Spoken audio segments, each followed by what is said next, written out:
Back at Mosport, multiple top drivers tripped over themselves and were denied a good shot at the win. In fact, only 3 of the top 10 qualifiers finished inside those positions at the end of the day. Detroit can easily either redeem or reinforce their past mistakes. Which of them has paid attention? We'll find out soon as we get ready to watch the PCA Sim Racing Series 9 Sport Class live here on Podium Esports. Hi, I'm Joe Peak, and with me in the booth tonight is DJ Clark. Cameron Aubernon is on social media, and Ryan Bauer is producing while using cameras provided by Dougie Beard. Series 9 emphasizes driver patience and racecraft skills with intense traffic management. Before we get to the more open circuits, drivers' focus is taking the limit on one of the few street layouts available in iRacing here at Detroit. Also, we're proud to announce that Pirelli is back as the PCA Sim Racing title sponsor for Series 9. Pirelli was founded in Milan in 1872 and today stands as a global brand known for its cutting-edge technology, high-end production, excellence, and passion for innovation that draws heavily on its Italian roots. Pirelli is among the world's major producers of tires and is an OEM supplier to Porsche. Find out more about Pirelli at Pirelli.com. And also, it is brought to you by Six Sigma Sim Racing, which was founded in 2021 by automotive engineers as a new sim racing equipment provider. After 1 year, Six Sigma now has divisions in the USA, Japan, Australia, and Europe, providing the best valued sim racing cockpits and peripherals. Six Sigma offers 10% off to any PCA member from the website, and the coupon code is PCA SIM. For more information about Six Sigma Sim Racing, please visit the website at sixsigmasimracing.com. That's the number 6, simracing.com. Well, it's the third time that we're visiting Detroit for these 2 weeks, DJ. Our fans might be familiar for it, I guess, for the driver's sake. What are they up against? Well, they're up against a very bumpy, very tricky street layout, Joe, and unlike most other street circuits that we talk about, there are some pretty good overtaking opportunities around here, primarily coming down into Turn 3 and coming down into Turn 7. But that doesn't mean that there aren't those sort of stereotypical, tight, narrow, tricky areas on a street circuit. From 7 to 11, that's what we call the fountain section, because it works its way around one of the big fountains that is in this Belle Island. Very, very difficult there to be able to keep your momentum up through that area. Also, you need to really try to maximize 4, 5, and 6 to be able to get a good run back down the Strand Drive to be able to have any chance to be able to overtake going into 7. Altogether, this is a place that's going to keep you on your toes constantly, and you are not really allowed any moment of respite. Yeah, we saw those in the previous 2 races so far, that it requires intense focus, which Boccieri seems to have as we ride on board with him. But if you have a hard time staying focused, social media might not be for you. However, for those that can, a reminder that PCA Sim Racing social media offers in-race reports, breaking news, and announcements through Facebook, Twitter, Instagram, and YouTube. To subscribe, key in the platform name and add /PCA Sim Racing. This is the last of the qualifying, and well, that's the last of the qualifying for Carl, as he slaps the wall and he's not got enough time to get back around out for a warm-up lap. Right now, Melorano, who we're on board with instead, has taken the provisional pole. It's a mere 600ths ahead of James Franznik, DJ, and Avijit Barua is less than a tenth behind them as well. So 1/10 of a second separates the top 3. Well, and that's a little bit of a change from what we've seen in some of the other races here today, or over the course of the last week, as we've seen a little bit of farther up at the front of the field. So I think that means we're going to be in for a very, very good race here, very tight up for those top 3, and it could be anybody's game. Melorano doesn't have that lap count, but he'll have one last shot at it with 30 seconds to go at the clock when he crossed the line. So a few more drivers are going to be able to start a flyer here, but then we're going to get the checkered flag. So I'm trying to see who is likely to be our last to be able to start a lap. Probably around David Snelling or Adam Holland, who are just coming around the last 2 corners. 10 seconds to go now as we ride with Will Kelly. And love his decorations, by the way. Always a big fan of the ring here, as he's got a plaque for it, it looks like, up on his wall. And there is the clock done. So it looks like Jeff Williams going to take his final lap, but he does not improve Behind them, I see Patrick Gill coming up next in the 111. He sits down in 23rd, and he's showing very close to his best time, so there could be improvement there. Won't be long back before Will Kelly joins, as he's making a lot of counter steering, though, in the process. Yeah, making a lot of counter steering there, just trying to hold everything together as much as possible. Going to bring the car out around here. You see that little bit of back and forth that he's trying to fight. Those are the bumps that you get coming through 12 and 13 and really all around this circuit. Let's see, though, if car number 3 is going to be able to improve here as he crosses the line. It's a 28-1, and that's going to be less than a hundredth of a second, less than a tenth, rather, off of his best time. No dice for him. Adam Gerling is up next in the 248, and I'm not seeing him on a fast one, and indeed, he does not manage to improve. So we're getting close to the end of drivers who can complete their laps here. I do see Gregory Sampson going to finish his. We've got David Kaufman on our screen in 11th as well. Ooh, Sampson improves to a 28.7, gets him up only one position, but it's still one better. And, well, track position here, DJ, means everything. Yeah, it really does. We talked about the ability to overtake around Detroit, but that doesn't mean that it's an easy feat necessarily, as Kaufman doesn't look like he's going to be able to improve. Adam Holland looks like he'll stay back in 28th as well. If you do have that qualifying where you're a little bit farther back in the order, really the best thing you can hope for is maybe a little bit of calamity in front of you. Try to take up a few positions from people that get it wrong. Well, and hope that you don't get caught up in it as well. As we've seen, that's often a problem.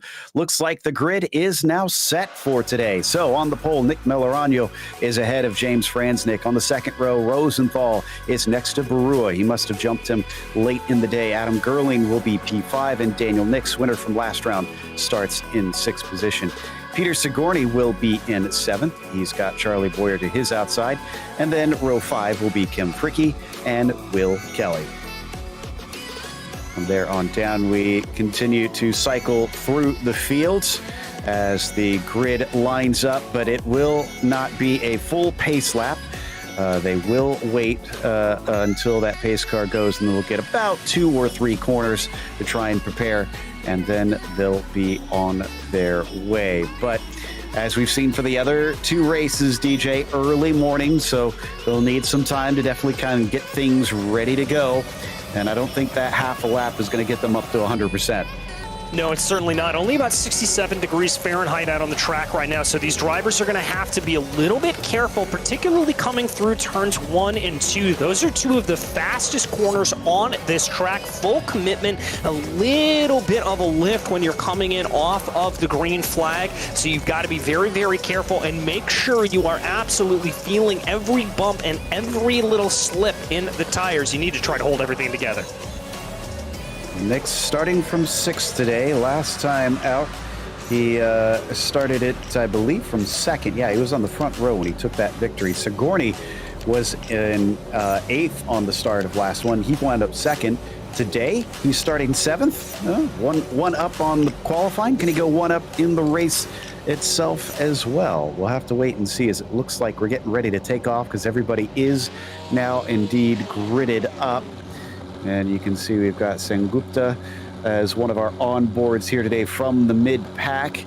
That'll certainly be full of action, no doubt, as it's hard to try and stay out of it with no place to go at a street track like this. As they've already taken off, you can see how long it takes for him to get going. He wasn't even taken off after multiple rows. He's already accelerated in front. Here we go, though. It's Melorano with control. He's got to wait for the green flag to be waved by Barney. The pace car is now in. And the 117, he waits patiently, looking for the signal. And there it is. Green flag is out. And it's a pretty good start, it looks like, over Franznik. Not going to be threatened, maybe down into 1 and 2. No, he will be. Franznik is aggressive, but he can't quite keep the speed up coming out of Casino Way. Behind him now is the real test. Can everybody get over the bridge without incident? Oh, we've got a spinner down in the back. I think that may be, it looks like De Silva, Holland, Neil Oakley may be involved in that as well. A couple of drivers having a little bit of problems there, but it looks like the front of this field starting to fan out in a single file order.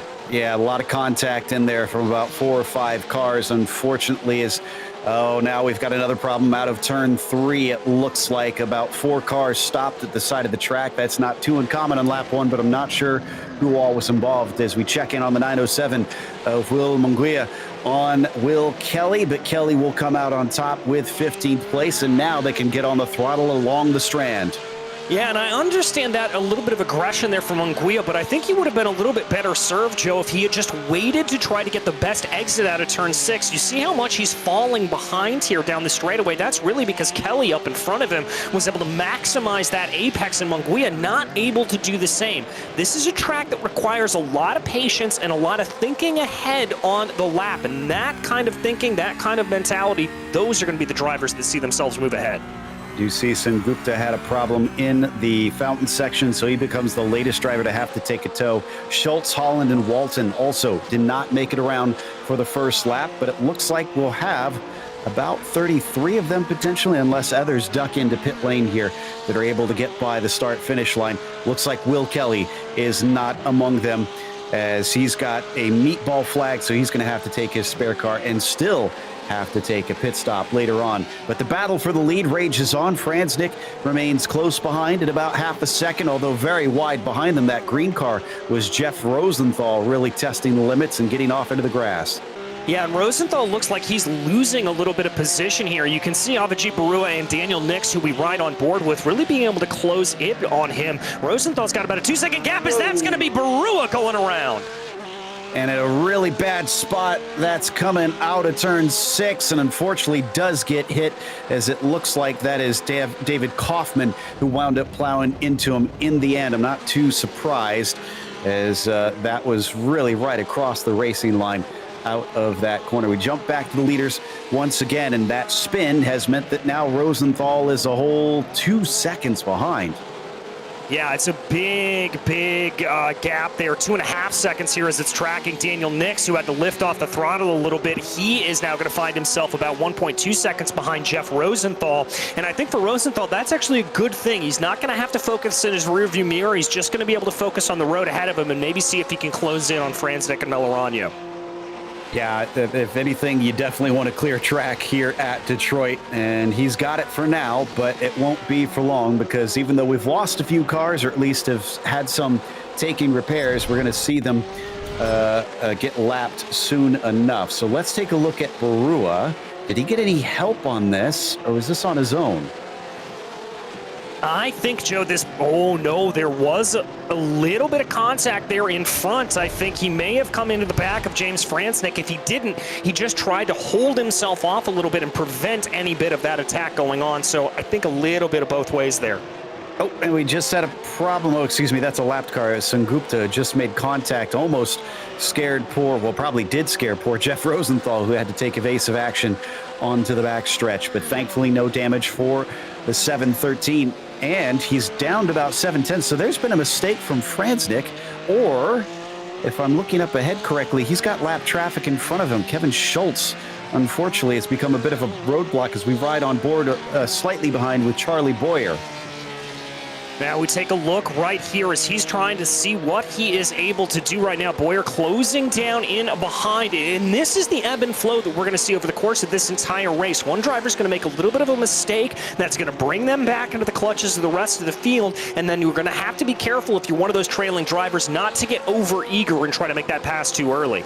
And that lapped car finally heads into pit lane.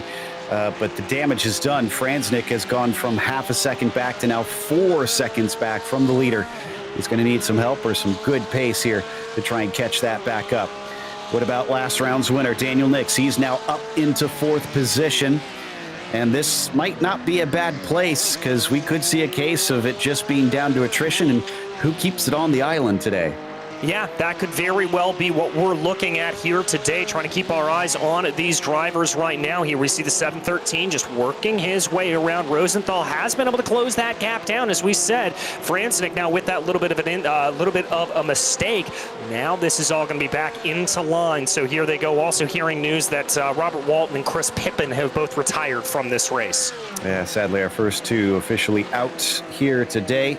And we're only on lap 4. Not too surprised. We figured this would eat up cars early on and all day throughout. I think it's funny that Nix's onboard, so the physical interior, I guess, if you will, of his car is about the same shade as James Franznick exterior of his virtual car.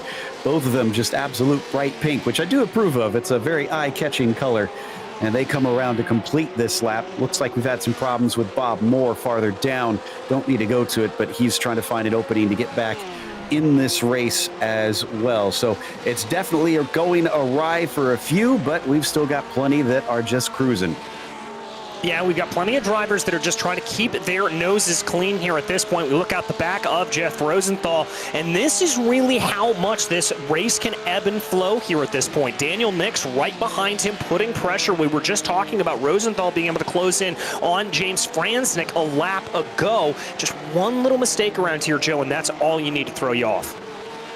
Also, we're starting to see some of the penalties be applied as looks like Theodosis Neocli has been the first to cop a black flag. He's going to have to come in and serve that one. David Snelling now is the next amongst them. We ride with Boyer coming onto the back stretch, looking from 5th down to 6th. This is Gerling. It's also got Kim Fricke, Christopher Costas, Peter Sigourney, and Curtis Krumel all behind him. So this is all for position on your screen.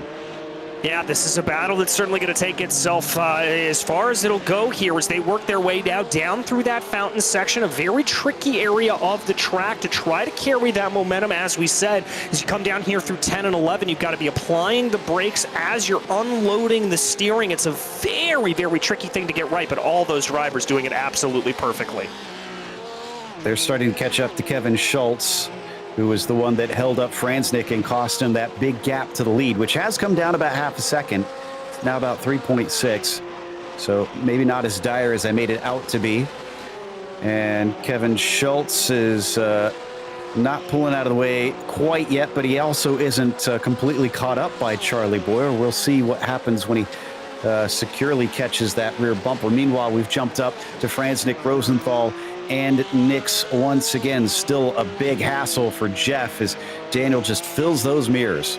Yeah, and I like what Daniel Nix is doing here at this point. He's not looking like he's trying to make an attack here, Joe. He just looks like he's putting pressure to the back and trying to fill that rear view mirror, that rear view camera here of Jeff Rosenthal, and see if he can elicit a little bit of a mistake. And that's exactly the kind of mentality you want to have here at Belle Isle. Oof, once again, lap traffic having an incident in turn 6 causes a scare. Boyer had to get out of the way so that he didn't hit Kevin in the end. The 2nd, 3rd, and 4th place cars not getting too far apart from one another for the time being. So we jump back to Costas in the midst of this pack. That's Fricke right in front of us right now. Yeah, Kim Fricke there doing a good job of running a little bit of defense here. There's a little bit of a train starting to be forward. Charlie Boyer, Adam Gerling, Kim Fricke, and Christopher Costas all running into line here, and they've got to be a little bit worried because they have the potential to bring in this following pack behind them. I think at this point, if I was Adam Gerling, I'd be trying to maybe be a little bit more aggressive, try to make a move on Charlie Boyer. He's got to get closer than this. Look at the distance between them right now. It's about half a second. And he needs a good exit right here coming off Casino Way. Doesn't look like it's quite there. Look at some of them drift out all the way up to the concrete barrier. And now Fricke on Gerling. Does he dare make the move? The answer is going to be no. No, he's not going to go for it here, but Fricke a little bit more aggressive there over the curbing, and that cost him just about a half a tenth of time there. So he now works his way back around through turn 5. This is all about setting up into turn 6, trying to get that run down Strand Drive to see if you can get on the power. Good and close to that inside barrier there. Good running from all 3 drivers. Oh, wow. I'm looking at the lap times for Millerano. Last 2 laps, 29.7, 29.9. Franznick has caught him. It's gone down from those 4 seconds and, gosh, maybe about 5 laps or so here. And he could be within striking distance in a moment. It depends on if he can continue this. Rosenthal behind looked like he had trouble there out of 11 on that shot. Yeah, and I'm looking at the lap comparisons here. On lap 6 in particular, it looks like Melorano lost about 1.6 seconds, so I've got to think there was a little bit of a bobble. But then again, looking at the first 2 sectors on this previous lap, he lost about another second there to him as well. So clearly having a problem, and having a big problem coming through turn 1.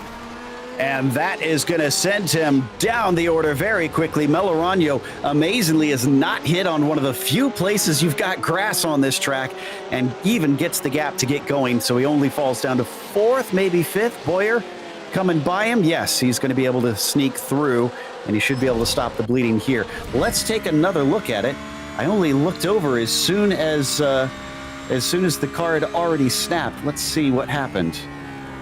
Joe, I think that's a simple case of just bringing a hair too much speed down into turn 1. We talked about how that's really the only high-speed corner on the track. And with these Porsches, you have to be very, very careful. They're like a pendulum. If they start to get a little bit out, if the rear end starts to break away, it is almost impossible to gather it up back underneath you. And it is seeing the bad side effects there was the number 117. Good thing he's got Brawny on his car. The quicker picker-upper car was able to get going quite nicely. But as we come back to the battle for what is now the lead, instead, Franznik ahead of Rosenthal, ahead of Nix. Boyer about 5 seconds behind them, coming off the final few corners. Daniel having started this race in 2nd place. If we get him being the winner today, I'm going to start noticing a theme, because Nick started from 2nd place last time as well. Yeah, we could see a little bit of that theme starting to develop, but we still got a long way to go in this race. Over 45 minutes here, so 3/4 left to go. You see the 7-1-13 there of Rosenthal, I think, feeling the pressure a little bit from Daniel Nix, moving over to driver's left, going down Central Avenue, trying to block off that attack as quickly as possible and maybe break the draft a little bit, and it looked like it was successful for the moment. So we ride on board with Daniel Nix. Have you ever seen the movie The Abyss? Just makes me think of that pink stuff that they put the one character in at the end. Franznik. Yeah, who was that? Oh, a second leader in a row is off and in the wall. This time, though, it looks like it was a pretty good hit. First on the inside, then on the outside for James. He's got it rolling, but whereas last time it was a simple spin, the 39 is likely to have some very good damage on both sides of the vehicle. Yeah, I'm looking at it right now, Joe. He's definitely got damage on the left-hand side of the car here at this point. Let's see what happened. Just carries a little bit too much speed, a little too aggressive there coming through turn 6. Clips that inside wall, and that's enough to spin him out right into the outside barrier. So now Rosenthal is instead leading up from 3rd position. As Daniel Nix keeps chasing, Daniel could be licking his chops thinking, yeah, back-to-back is definitely on the cards, the way these guys are dropping like flies. And we are just about into the pit window now, if they do desire to pit soon, but I'm not expecting many drivers to do that. Look at that, Franznik's still there. How is he still going? I am not sure. That is very, very impressive from James. As I said, when you see it come around the corner here, you can see the damage, particularly on the left rear of that car. Now, that's going to really, really hurt him on the straightaways. You can see the damage on that rear wing. That's going to be a lot of drag that is put onto that car, and that is going to slow him down massively. So we'll see this time by what kind of pace he has, because last time he had his incident, so that wasn't really a great marker. But the leader's currently running 29s, low 29s it looks like, which is about what Melorano was doing before his incident. After his spin, he did run another 29.6, so still staying consistent. We jump back to Costas now in 8th position. We do still have a bit of a train back there, although Boyer has run away and Melorano is starting to as well, now being led by Gerling up here, with Fricky behind. Oh, Costas almost losing the car under braking into 11, catches it in time, doesn't even really lose a bit that much. Yeah, it doesn't lose all that much time, and so he is now going to be able to keep closing in here. We look out the back of Kim Fricky's machine as Costas tries to continue to close in. He right now looks to be about 3.5 tenths of a second behind. I don't think that's going to be close enough to make a move down into turn 3, but if he gets it right through 1 and 2, it could change around.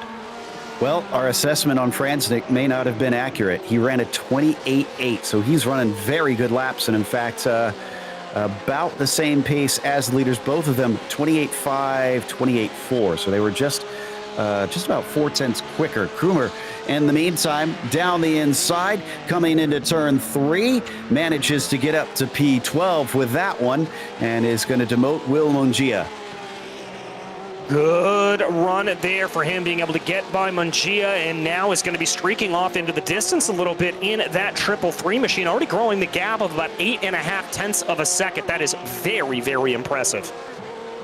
Nice smooth move. That's what you like to see here. Decisive and clinical overtakes. Costas still sitting in that 8th spot behind Fricky and Gerling down into the fountain section. Don't expect many passes here. And boy, had to catch the car a little bit as it bobbled its way out to that outside wall. Can't really do that too much because it's incredibly narrow and you'll run out of track fast, and he's still struggling with the rear of that machine. Yeah, he's still really, really fighting it around here. Costas trying to be able to see what he can do here at this point.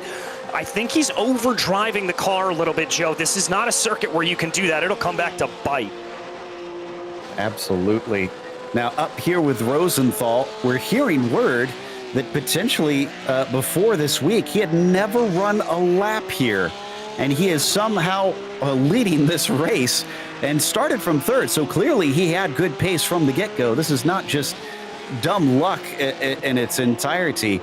But talk about an adaptable driver. That is a good sign if you can show up at some place new and be competitive from the word go, essentially. Yeah, it really and truly is. And this is a track where you really have to find the rhythm as much as possible. It is a street circuit, but it doesn't run like a traditional street circuit, Joe. There's definitely a flow to it. There's not a lot of those sort of stop and start 90-degree corners that you expect to see on tracks like, well, frankly, Monaco or Baku or things like that when we look to the wider racing world. This has a very distinctive rhythm to it, and finding it can be very, very difficult. So if that is true from Jeff Rosenthal, massive, massive kudos. Ooh, Bo Chieri had a problem into the fountain section, and he's actually trapped himself facing backwards. There you can see him. He's trying to find an opening so that he can get the car turned around, I think, and get clear. But he is out of the way, and that was close timing, but he made it through. Greg Sampson has managed to get through there without hitting him, but I think behind them there was also some sort of incident going on. I think that was David Palmer potentially. Yeah, Palmer having some contact with Theodosis Neocli. We've got a replay here. Is this that incident? Yeah, this is Palmer. You can already see the damage there on Palmer's machine as he comes down into turn 7. Just really nowhere for him to go at that point. The 35 was just right in the way, doing the right thing, holding the brakes there. But that's a blind corner coming around there. It's one of the bad things about this track is that there's so little time to react in a lot of cases, and you can see the incident happen in front of him barely a second before he got there. So I don't know what all he could have done in that situation. Yeah, there's really not much to do, unfortunately, there if you are in that spot for him. But we check back in on the battle for the lead. Rosenthal pulling away a little bit here from Daniel Nix. He's got the gap up to about, looks like 1 second. Indeed, he has. So not only is he rebuffed Daniel Nix, he's starting to gap him slightly with 40 minutes left to go. Has he got it under control now? Has he got the nerves down finally? As we jump back to Daniel Snelling, this is essentially a battle for 18th position. Kaufman, Doran, and Snelling. Snelling's going to stick his nose down to the inside, but can't quite get through into the fountain section. Yeah, not able to get it done there. Again, that is an area you can overtake, Joe, but you've got to be very, very aggressive to be able to do it. Again, we look here, the damage on the front hood of that portion. Now, that's not nearly as egregious as you may think it is. Remember, this is a rear-engine, rear-wheel drive car, so all the important stuff is in the back. Not saying that's going to be an easy drive for him, but it's certainly going to be easier than if he was driving some other mark. Yeah, but he's coming into pit lane, it looks like, and he has a black flag. We did get some information on that earlier. That was for an incident, it appears. So some sort of contact much earlier in the race. Must be at the end of that. No, he was only out for about a lap with it. So that has been relatively recent. Will Kelly, in the meantime, down here in 16th on Patrick Gill. Gill says, not quite yet, sir. He's going to retain P15 in that 111. They've also got Adam Holland there just up the road. All right, so there they come, and this is where some of the interesting things are going to start to happen, Joe. Now that we tick ourselves closer and closer to this halfway point, trying to see what is going to happen in terms of traffic, in terms of pit stops, strategy going to start to play a big, big part of this race. Milorano in the number 117 after his problem at the start, and then did he have a pit stop maybe? Checking to see.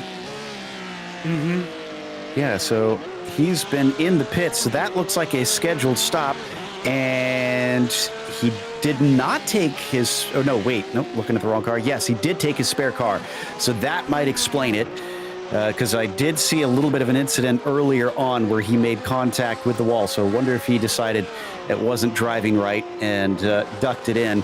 But while this may have given him a fresh car, DJ, now he's going to have to pass a lot of people who haven't pitted.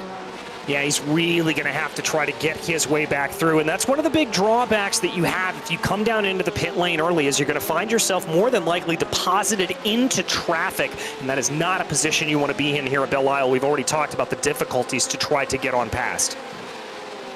Down into the braking once again. Holland ahead of Gill, ahead of Kelly. No change for position amongst those three.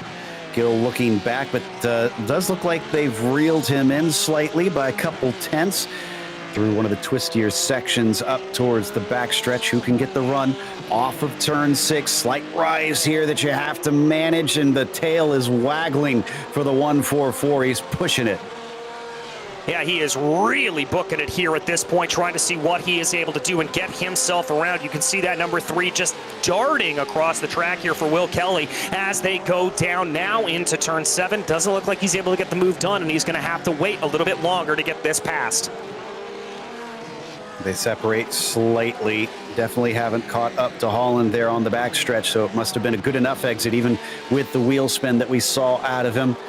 Coming from the fountain section down into 12 and 13. One of the sort of subtle, trickier parts, and that is why, is because Will Kelly right there demonstrated you can get that outside wall oh so easily.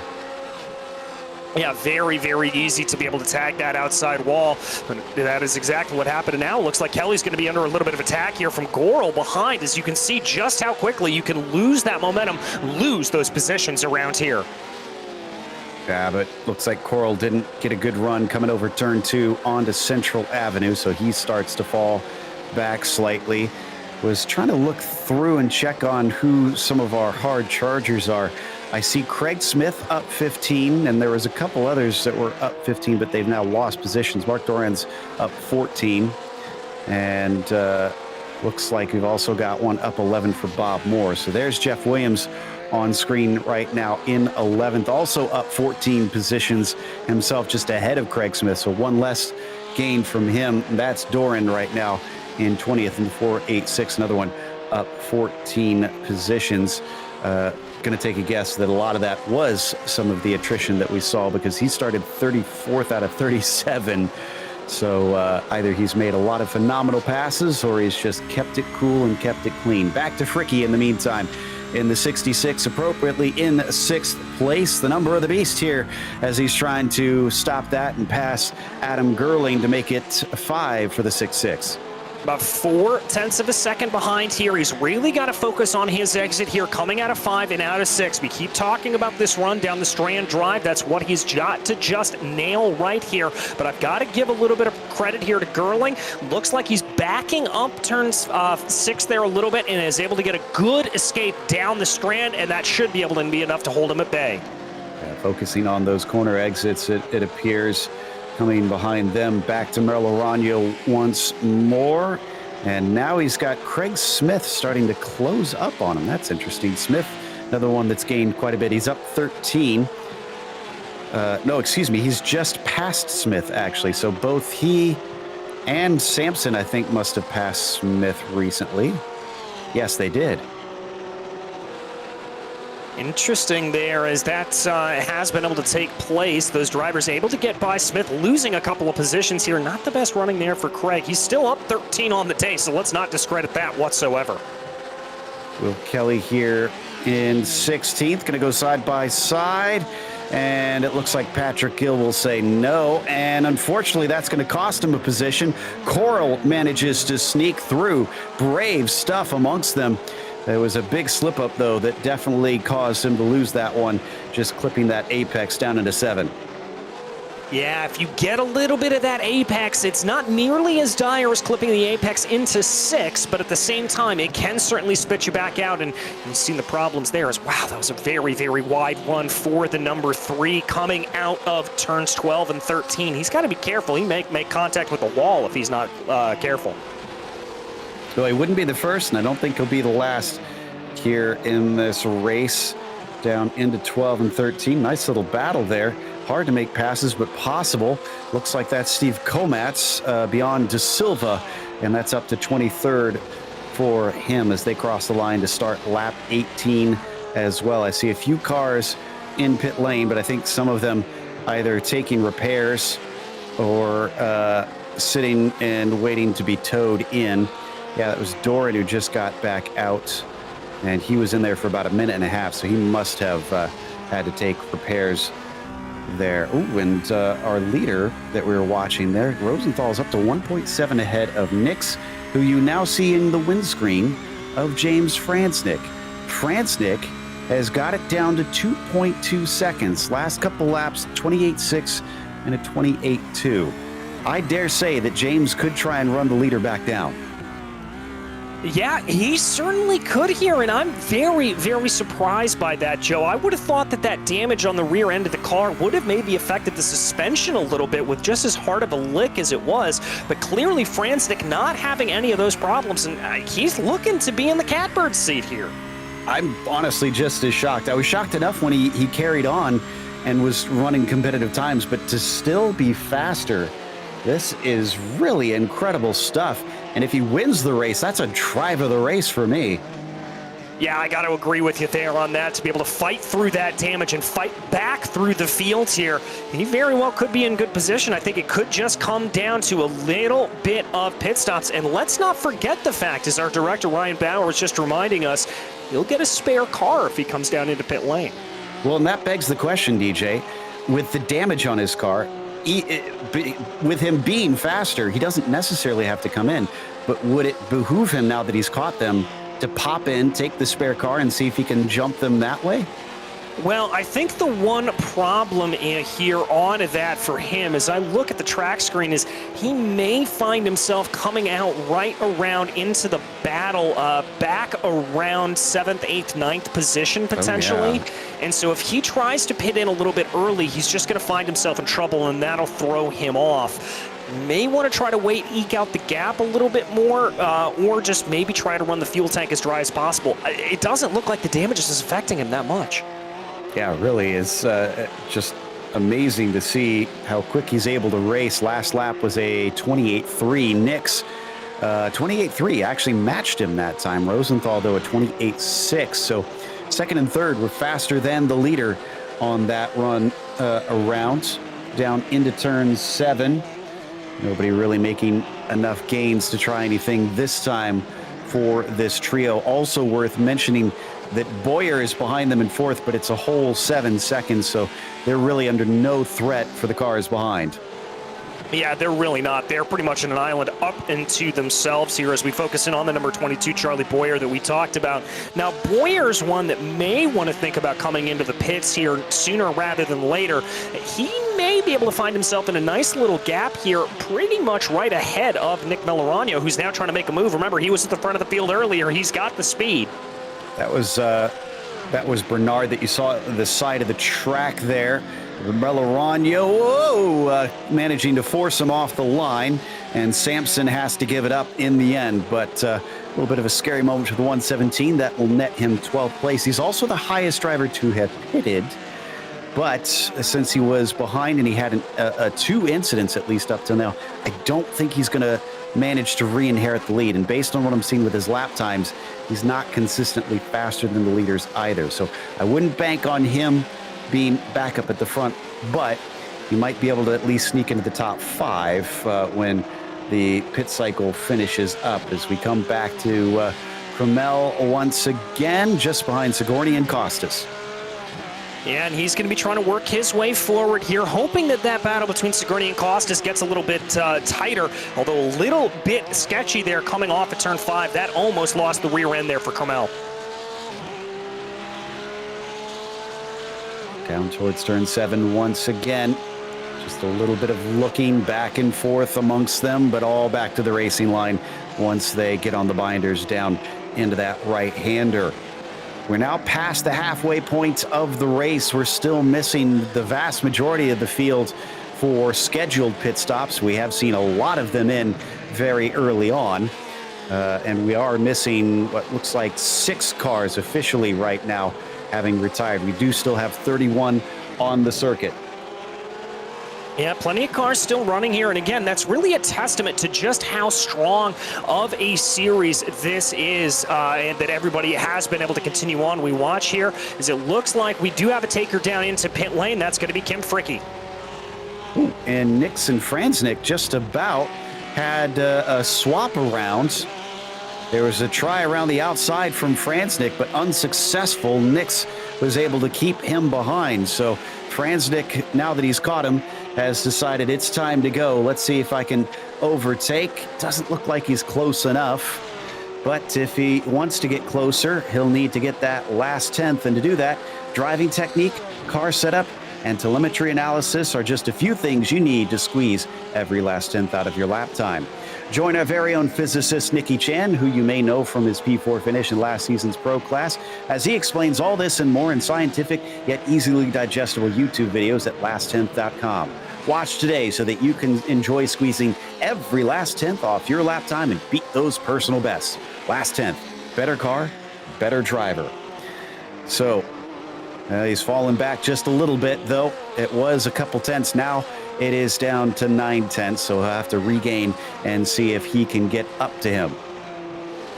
Yeah, we'll see if he's able to do that, and that is all really precipitated by the fact that Franznik tried to be able to get a little bit of a pass done there, tried to be able to get one to move, and just wasn't quite able to get it to go. And now he's going to find himself falling back in the order, and that's one of the big problems that you have here at Detroit. If you go for a move and it doesn't work, it can come back to bite you. So that lap traffic there in front of him, that's Goral. Looks like David Kaufman in there, Ward Preston. There's a bunch of them. Rosenthal's also hitting it. So he's experiencing the same pain of trying to safely navigate them and not lose time in this battle. But those drivers are far enough apart, they might not be as stubborn about jumping out of the way. So we'll see as we come back to Krumel once again. In 8th spot, that's Sigourney right in front of us, and then Costas. This is not lapped cars, this is all for position. Looks like behind them, Peter in the 333 as well. So a 4-way fight, and this is a good exit here, DJ. I think Sigourney might have a shot at something. I think he might as well. Let's see if he's able to get a good run. He's certainly fading down to the inside later on the binders, and there goes Sigourney. Can he wheel it up in time for the corner? Wow, that was close. Left nothing on the table with that one, just about an inch to spare off to the side before he would have been in those tires. Nicely done by the 014 to get into 6th place. Also, my remarks about Melorano, he must have been listening. Last 2 laps were 28.2s. It's been 28.6, 28.3, 28.6 for our leaders, it looks like. So suddenly a fire has been lit underneath the 117. Melorano certainly starting to push his way forward. Looks like Peter Kummer coming down pit lane here as well. The 333 going to be the latest. Oh, and he missed his pit stall. Oh, no. So he's going to lose a lot of time now after he was in that nice little fight. So probably won't be emerging close to them unless they do get held up by some traffic. Back out 14 seconds. That's about an average pit stop time in the box for Kummer. But what about the pit lane as a whole. Other drivers looking at about 34 seconds cone to cone, but Peter, 37. Yeah, he's going to take some pain on that one. Yeah, I certainly think he is. That's not exactly the best way to be able to go through. But now, Joe, as we are past the 25-minute left to go mark, I anticipate that pit window being fully open here at this point. Expect drivers to come on down until about 15 to 12 minutes left to go. Yeah, so they really don't have too much longer in that window. They'll maybe have about 8 laps. And Franznik is the first one to bite. Interesting. This could be related to trying to get that spare car. We'll see if he does, as the wing actually looks okay from this angle. I guess it's just a trick of the camera angle, though. Yeah, now you can kind of see the bentness of it, if that's a word, as he hits his pit stall, waiting to see if he does indeed take that spare car, or if he says, you know what, it's good enough, I'm fast, let's just roll with it. And should be about 13 seconds. He does take the spare car. He is back out and on his way. All right, there he goes. And crucially, Joe, look at all of that clean air in front of him. He could not have timed that better. Absolutely perfect. Will the others pay the price for that? Melorano, by the way, since we were following his progress, and is still running decent times, not 28.2s anymore. He's sitting in 10th now, and is about what looks like 8 seconds behind Franznik.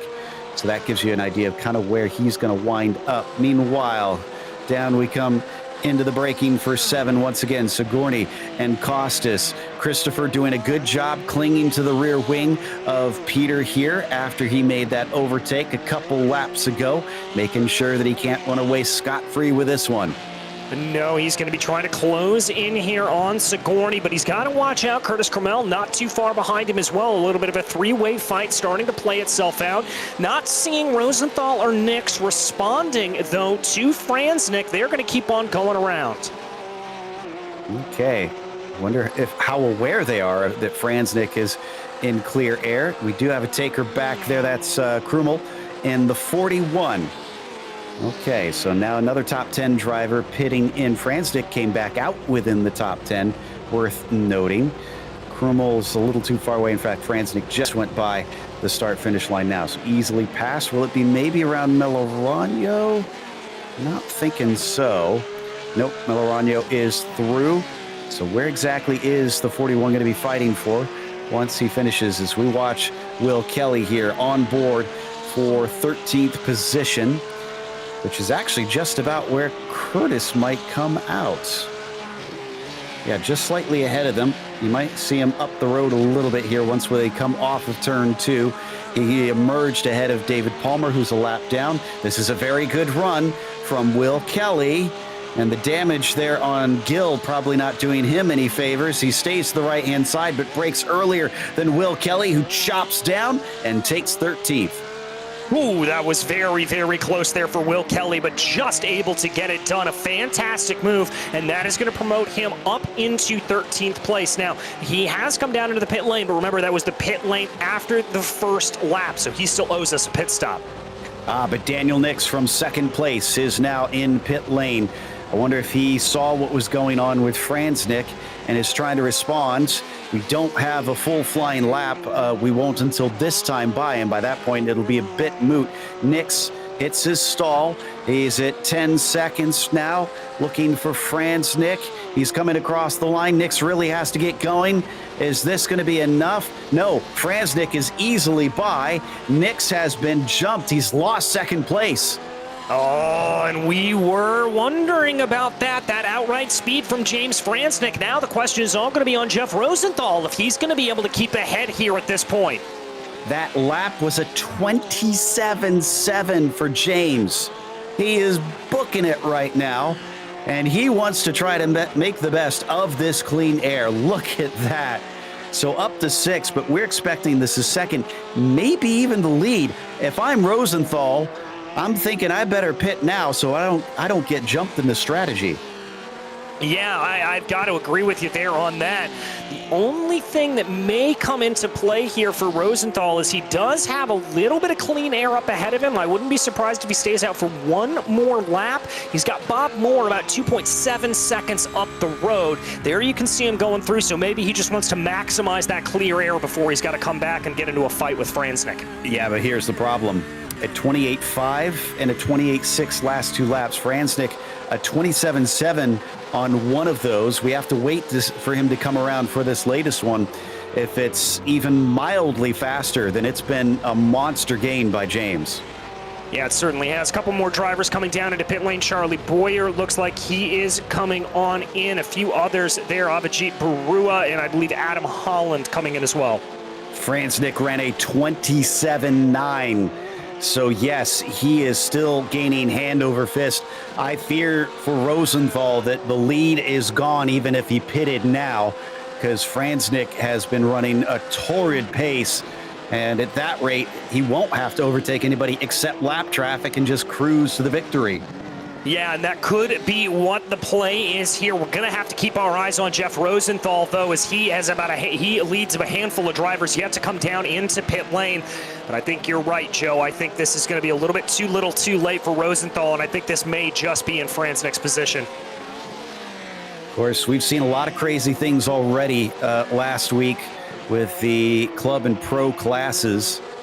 And I have to give a pat on the back here to the sport class. They've had a very good race here today and a pretty clean race. It's so easy for this to be a bloodbath here at Detroit, and we've seen some good stuff. We have had a few retirements. The latest is Avijit Barua, unfortunately, which takes us officially up to what looks like 8 drivers to have retired, but we have at least 3 others that are in pit lane right now, 2 of them for sure taking repairs. Rosenthal continues on another lap here for lap 29. He'll maybe get 2 more, and then he'll be close to being out of fuel, and he has to come in. And we'll see what Franznik does. Franznik is starting to show a little age on those tires. He's taken the best of them. It was a 28.1 last time, about 0.4 quicker than Rosenthal, but still nonetheless quicker. Yeah, very much so. And the one thing to remember here, though, I will say, is that tire changes are not expected here in this race. So you've got to preserve that rubber really throughout the entirety of the race. And here at this point, that is what it's going. Although I am hearing news right now, Avijit Baru, who we mentioned was coming down pit lane, looks like he has officially retired from the race.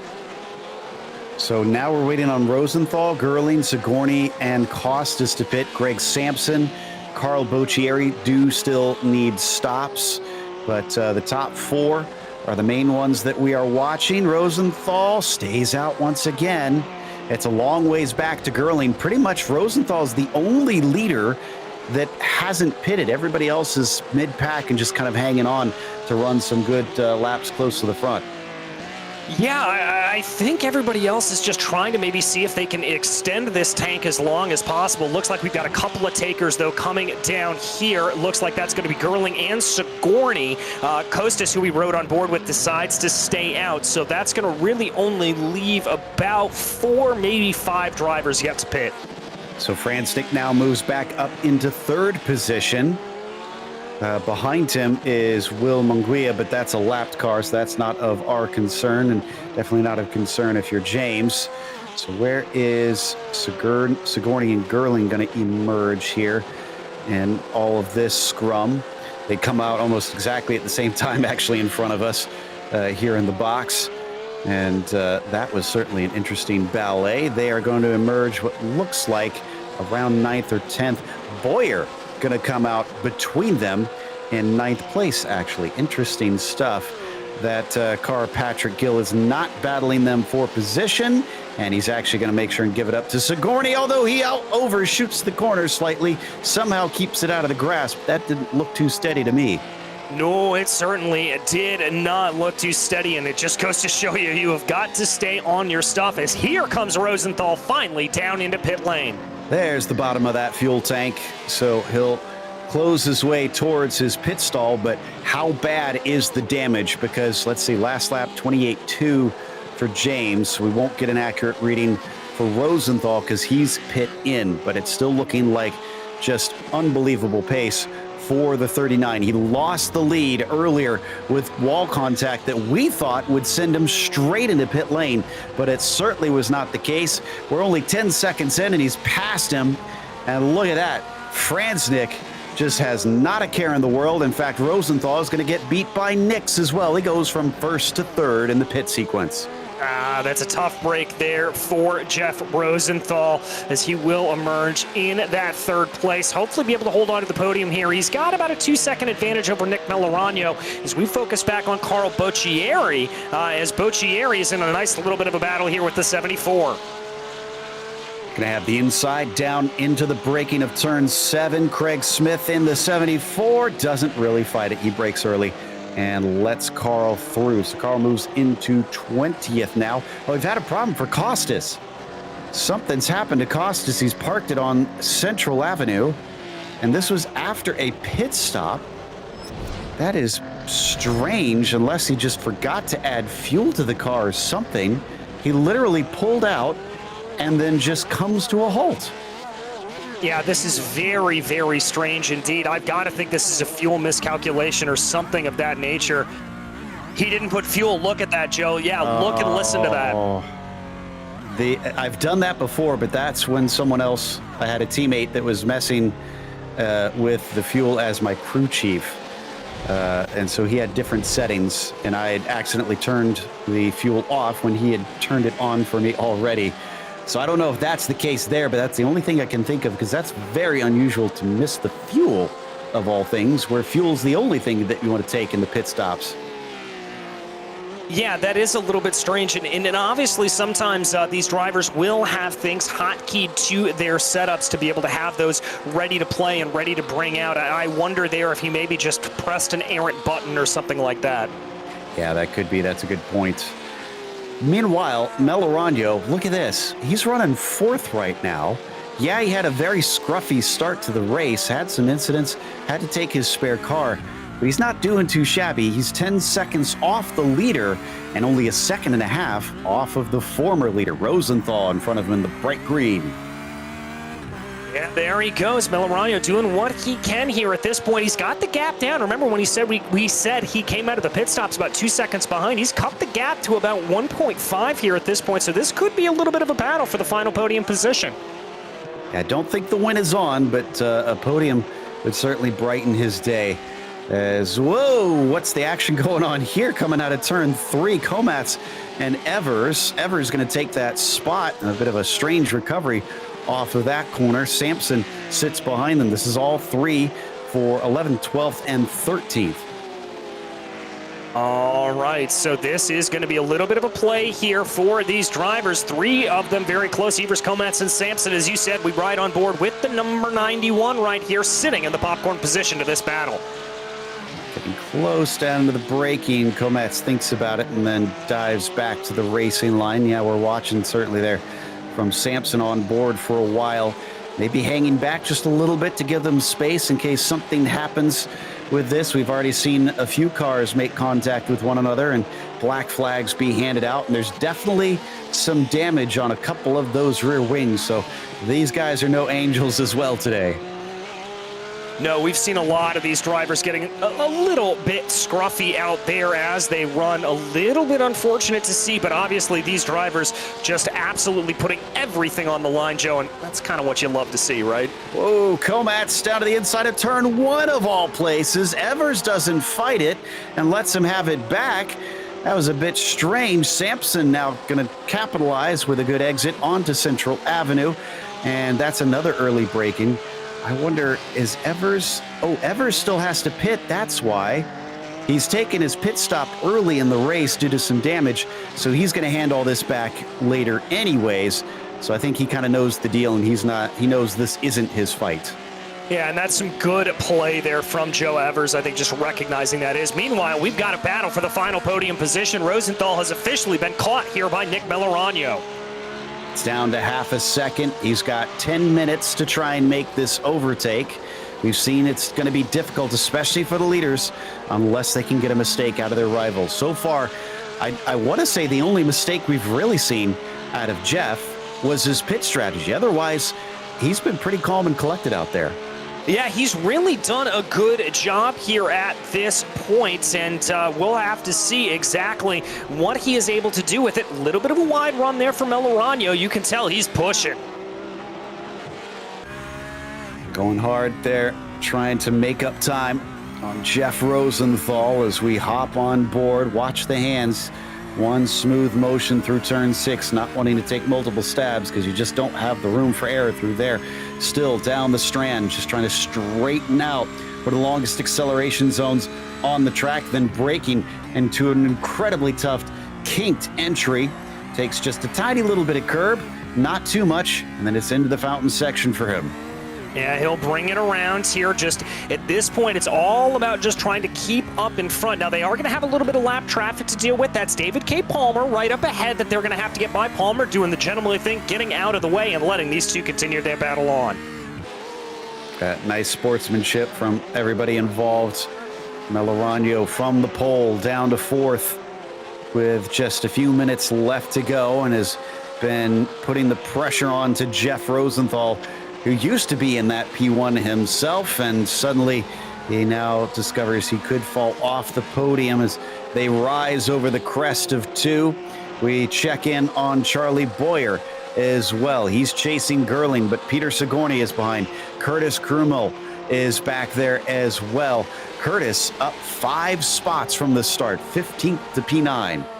Yeah, that's a good run there for Curtis. He's going to be feeling pretty happy, and once again, he's going to be in a little bit of a catbird seat here. If Boyer and Sigourney start to fight a little bit, that's going to allow for Curtis to close right into the back. Side by side down into the corner. Boyer's going to have to give up positions. What happened there? Did he outbrake himself? No, it almost looked like he gave that one up. So now Peter Sigourney is in front of him, and Curtis is right behind him. Seems like he was a little slow there. Not sure what's going on with the car. Does he have some kind of damage? Don't see a meatball flag on his name, and he's going to find himself being overtaken by Curtis Krumel down into turn 7. As long as Curtis can get the car turned in, he was awful shallow, and eventually he does it. So that's 2 positions and 1 lap for Charlie Boyer. Mysterious times there for the 22. Yeah, not sure what's happening there to him as we check back in on the battle for that final podium position with about 7.5 minutes left to go. Melorano has officially arrived, and the battle is on, and that's a little bit of an offline running there for the 713 of Jeff Rosenthal. Yeah, it looked like Melorano trying to set up that exit with a little bit of squaring off turn 2, and it's paying dividends. He's close. He's going to show himself, and he's going to dive it in. Can he make the corner? Yes, he can. Melorano back onto the podium for the first time since the first few laps of this race. Very impressive stuff there from Melorano to recover in the way that he did. I know for myself, Joe, I certainly would have thought this race was done and dusted, but not if you are Melorano. Ooh, those cars spun. I think that was Jeff Williams there on the exit of turn 6. So this track is not overbiting drivers yet. Williams actually has to take a tow because of that. Franznik is next on these guys' list, but Melorano is still about 9 to 10 seconds behind. Nix is behind by about 3.5. This is lap traffic up ahead, Ward Preston. We're down to 6 minutes left to go, so we're looking at probably 4 to 5 laps. Yeah, not too long here in the course of the running for these drivers as we continue to ride on board here, closing in on that battle. The 39 trying to see what he is able to do. Just has to stay collected from here. He's got a comfortable margin. Has to make good decisions in traffic. There's the distance that you can see on your screen now to Daniel Nix, who was our winner back at Canadian Tire Motorsport Park. About 4 seconds behind him to get down here to Melorano and Rosenthal as well. But now Jeff Rosenthal is off the podium. Not sure how much getting that podium on your stats counts for Jeff Rosenthal. I'm sure he'll be disappointed regardless, but he could still get a good points haul here from 4th place as we come back to now David Kaufman. Yeah, Kaufman right now trying to work on 19th 19th place Bob Moore ahead of him. Looks like he's got a pretty good run. Doesn't want to overplay his hand here coming through turn 6. He's going to lose a little bit of time. He may be a little bit far back to make that move into 7. We'll have to see if he's aggressive on the binders. This is again for 19th place rather. A little bit deep for Bob Moore. Nothing to be too concerned about though for the time being. So he's able to carry on without any sort of damage or major scares. And so does most everybody else. We are up to, yeah, looks like 8 drivers still who have not finished. 28 runners are still out on track. Actually, is that 9? Yes, that is 9 drivers that have DNF'd. Yeah, it certainly does look that way here at this point. So we'll have to see what they are able to do. We ride on board with Peter Sigourney right now up in P7 as he tries to close in on Adam Gerling up ahead of him. Gerling's definitely had an eventful race. Currently sitting just outside the top 5, but looking unlikely to catch up to Kim Fricke as they head down Central Avenue. Peter Sigourney, the one giving chase on the 248 right now. And then they've also got Curtis Crummell kind of in the mix too. We ride on board with David Kaufman, who is farther down, still in the 20th position, still fighting as hard as he ever was with Bob Moore. Yeah, this battle not going away, even though we've got about 3.5 minutes left to go in this race. Kaufman is a little bit farther back here at this point, about 0.5 of a second as they dive their way into turn 7 right now. He's going to need to really focus on these corner apexes as, oh, we've got a car down pit lane. That's Boccieri. Wonder if that is for a penalty. Yes, it is. So looks like incident limit for Carl Boccieri because I don't see any notifications from the stewards. That was not handed down manually. A drive through and Carl is in and out. So only loses a small handful of positions though. So he got away with that. I'm kind of amazed anybody managed to reach a drive through penalty here. DJ, I would have thought the car would be shot by now. Yeah, I have to agree with you there, and it does look like there's some pretty significant damage to the back of Carl Boccieri's car, but it's a little bit like running an oval around here. You don't expect to get up to the incident limit because the car's going to be toast by the time you hit it. Yeah, not unless you make some nose-to-tail or side-to-side contact that gives you some 4Xs out there. Franznik, I believe, is on the penultimate lap. I think he's going to be getting the white flag next time by. Still about 3.8 seconds ahead of Daniel Nix. From second to falling back down to around 4th or 5th position and passing his way forward. James Franznik has proven quite fast here today at Detroit. Ooh, this is going to be close on whether or not we are going for 1 or 2 more laps. I'm wagering 2 now at this point because, yeah, okay, he's got a few seconds to the line, so it's going to be 2 to go when he hits it here. And that's going to be a little bit of a stress inducer, I'm sure, for Franznik. He's got to navigate around here twice more, but at this point, he's probably just in the zone, able to tick off these laps one by one and do exactly what he needs to do. Yep, and we've been seeing a lot of the cloud cover as well that's kept temperatures down, and he seems to be thriving, and those does James Franznik out of turn 3 and on his way to possibly a victory. Still at 28 cars running. Adam Holland is the last amongst them with 10 laps up to the leader, so he lost quite a few. In fact, I'm seeing a 9-minute pit stop time for him, so that's gives you an idea of just how much he did indeed lose to the leaders. Peter Sigourney, though, in 7th place. This is one of our closest fights. He's about 3/10 behind Gerling, but Gerling does not waver.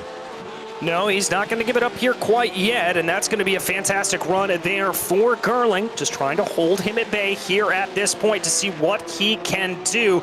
Looks like he's got him for now, but he's going to try to cover him off here as they come out of 6. Sticking with it. Seeing if he can maybe get a move done here. Will we see Sigourney have a chance? Oh, actually, just saw somebody into pit lane. I think that's Steve Komatz, Joe. Oh, that's unfortunate. He was in a good, solid mid-pack position as the white flag just waved for James Franznik. 1 to go now, and a few 2.3 miles to try and claim a victory. Nix has not been able to gain. It's still at 3.8 seconds. You can see him back there. And there, way back, is Melorano at 9.8. Also unable to run down the 39. There's Melorano now closer on your screen. So if he had been able to keep those mistakes out, man, at the 10 seconds difference after the pit stops, considering he had 2 incidents, a spin and one with actual contact with the wall, I think a win probably would have been likely for Nick if he had just kept it pointed forward and cruising. Yeah, I've got to agree with you there, Joe. It looked like he was in good position, had everything not sort of gone to naught for him, unfortunately. But that's just the way the cookie crumbles around here at Detroit, and you've got to be clean to be fast. But a few of these drivers definitely came back forward. Melorano did gain his way back into third, and that deserves some plaudits. And Franznik especially fell downwards after hitting the wall, slapping both sides of the car, and somehow being able to keep pace. And that pace and his pit strategy has gotten him the win here at Detroit for Event 3. A great run here for Franznik. He should be very, very pleased with that result, as should Daniel Nix being able to come home in P2. Melorano might be a little frustrated, I'm sure, but third place is a good net of points for him. Not seeing many battles left here on the lead lap. Sigourney and Gerling, the only other ones within about a second of one another. That's for 6th place here on your screen right now. And Sigourney is going to be able to beat him to the line. Last one on the lead lap will be Joseph Evers, who's up 2 positions from where he began. Hardest charger looks like that'll go to Bob Moore's up 14 here today. That's going to close us out. We're going to come back with more show, though. Stick around for driver interviews as well as the unofficial results.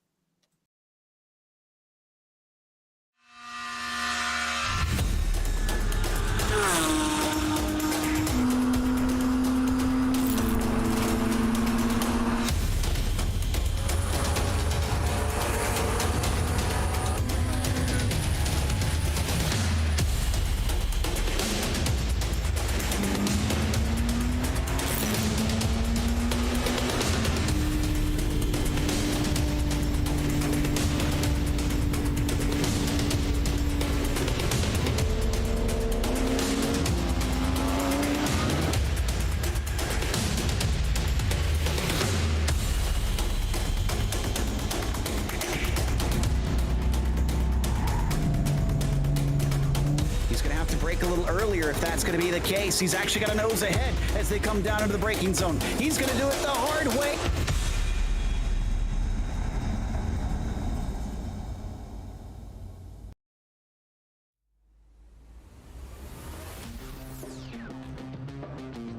Welcome back to Detroit as we watched Event 3 here in PCA Series 9 for the club class. And it's going to be James Franznik who wound up taking the win despite having heavy contact with the wall. Daniel Nix was second, and Nick Melorano was P3. Both James and Nick with recovery drives to wind up on the podium. Excellent job. Jeff Rosenthal just about looked like maybe he could do a podium for a while. He actually led the race, and convincingly, but he fell to 4th after the pit strategy did not go his way. Kim Fricke, a quiet top 5, was followed by Peter Sigourney. In 6th position, Adam Gerling was 7th, and Krumel up 5 spots, 6 spots actually, from 14th to 8th. Charlie Boyer wound up 9th, and 10 positions gained for Peter Krumer to round out that top 10. From there on down, we'll cycle through the finishing results, but I'd love to talk to Franznik to find out how that car was handling after that slap into the wall, because that was not what we expected after his incident at all. So James joins us. James, congratulations. But after you hit the wall there in turn 6, we kind of wrote you off for about half a lap. Then suddenly we looked back and realized you hadn't really lost the leaders at all. how in the world was that car driving after such a massive blow to it? Because we couldn't believe you were still as fast as you were. Yeah, luck. I guess, sometimes you have bad luck and sometimes you have good luck. It all balances out in the end. Now, you stopped a little bit earlier. Was the damage on the car an influence on that, or did you legitimately hope to try and leapfrog? That was just going for an undercut. I mean, I just saw the traffic ahead, and we weren't doing fast laps, and it was a gamble. Anytime you try and do an undercut, I mean, I could have come out in traffic, and fortunately, I came out and I had, I think, a 6 or 7 second gap ahead of me, and I just put it down and, try to make up some time. And, luckily it worked out, But no, I got to thank Enrico Gregorato, man. He spotted for me today, and he spotted for me at Mosport, and I didn't get a chance to thank him. So his words of encouragement had definitely kept my nerves calm. I mean, this race was brutal. Congrats to Daniel Nix and Nick, man. They both drove really well too. So, I mean, it's a brutal track, but I find it very, it's probably one of the most rewarding tracks. I think I've learned more practicing this track than almost any other track in iRacing, man. And it was, just lucky, and then everything worked out. So yeah, it was a good race. It certainly highlights your shortcomings, and man, kudos on that pit call then, because it worked out to perfection. Once you did come back out on track and the pits cycled through and you found yourself in the lead, how confident did you feel that you could bring it home? I don't know. I try just to keep my mind blank and not think about anything and just not hit any more walls. That's usually a good call. That's a good strategy to try to win. Well, congratulations on that victory from second place today. Anybody else you want to thank? I just thank my cat for not jumping on my desk and running around in front of my monitors during the race. I mean, he was a good boy. So. Good stuff there, as our furry friends sometimes help us in those little ways to try and find victory. Up next, DJ has caught up with Daniel Nix, who wound up second. I have indeed, Daniel. You had to kind of work your way up through the field, but a little bit of that granted to you. P2's got to feel good. Yeah, it absolutely feels good. There at the end, I was really fighting Nick in a proxy war.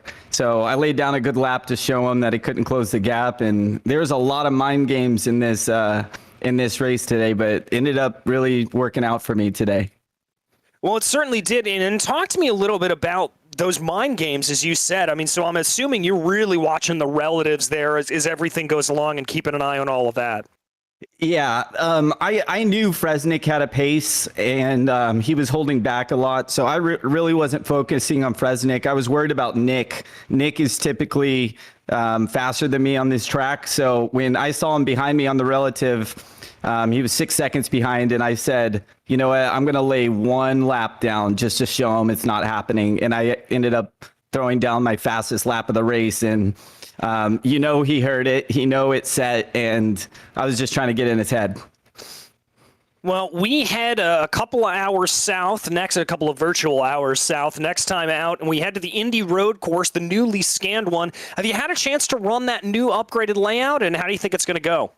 I have not, but like I said last time, I have a really good strategy with Nikki Chan and all the EDEs and Jesse Lyon. So all my coaches, we have a really good system going. So we're just going to keep it clean, another 0x on the board, and hope to get another podium in a couple weeks.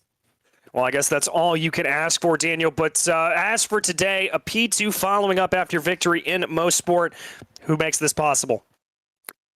Hey, my family. I have a ton of support in sim racing, IRL racing. I have a big following of people watching me, and I just don't want to let them down. So, to the family. All right. Well, thank you so much, Daniel, and congratulations again. Thank you. That was Daniel Nix, your second-place finisher here today. And, Joe, I believe you've caught up with Nick Melorano. Yes, and I'm curious to see what his feelings are, because Nick, by our estimations, without the couple incidents that you endured, it seemed like you had pace to take the win if you didn't make those mistakes. Is that similar to your assessment? Yeah, I like to think that. I think I had enough speed to keep it up front, but unfortunately, I could not keep it clean. Well, I don't want to make you feel too down because honestly, we were very impressed and said so on the broadcast with the fact that you climbed your way back up to third. Is that at least satisfying that you got onto the podium? Because you've been on every single podium so far, Series 9. I will say I was very I was annoyed, I think, after the event, and then as I was climbing up, I was feeling better, and then to finish on the podium is obviously great, and I am excited, but next time it's gotta be one. Well, and so that I'm glad you mentioned that because my next question was going to be, you started off with a win and the last two have both been third places. So what do you need to do to change that back around and return to the top? I think I just need to keep working on racecraft and just keeping the car safe. I think this time there must have been a pretty big incident right away because there were a lot of people who were coming out of the pits, I think around lap 4, lap 5 that time. And I ended up putting it into the wall because I was, too distracted by one of them trying to focus on passing because James was already breathing down my neck. So just working on keeping the car under control and keeping everything, all 4 wheels on the tarmac will be important for, I think, next race. No doubt. Well, again, congratulations, continuing that podium streak. Who helped get you on the steps today? I gotta thank my wife and my 2 dogs. They're always big supporters of the racing, and obviously thanks for everyone on your team and with the PCA guys coming out to put this on because it's always a good time, and I love doing it. So. Oh, we love doing it as well. That was Nick Melorano, who finished third today and continued finishing on every podium here in the sport class for Series 9. That's going to wrap us up. And of course, we'll see you pretty soon. In fact, tomorrow for the challenge class, the last of the Detroit races, 9:25 p.m. Eastern on Thursday, November 10th, live here on Podium Esports. We want to thank the PCA Sim Racing title sponsors for Series 9, which is Pirelli and Six Sigma Sim Racing. As well, a huge thank you to LastTenth.com. Better car, better driver. A big thank you to the steering committee at PCA Sim Racing, and a huge thanks to our team tonight, DJ, Ryan, Cameron, and Dougie. Also, none of this is possible without those behind the scenes at Podium Esports, Ryan Bauer, Gary Sexton, and John Theodore. Thank you so much for watching tonight's broadcast of PCA Sim Racing. I'm Joe Peak, and I'll see you on the track.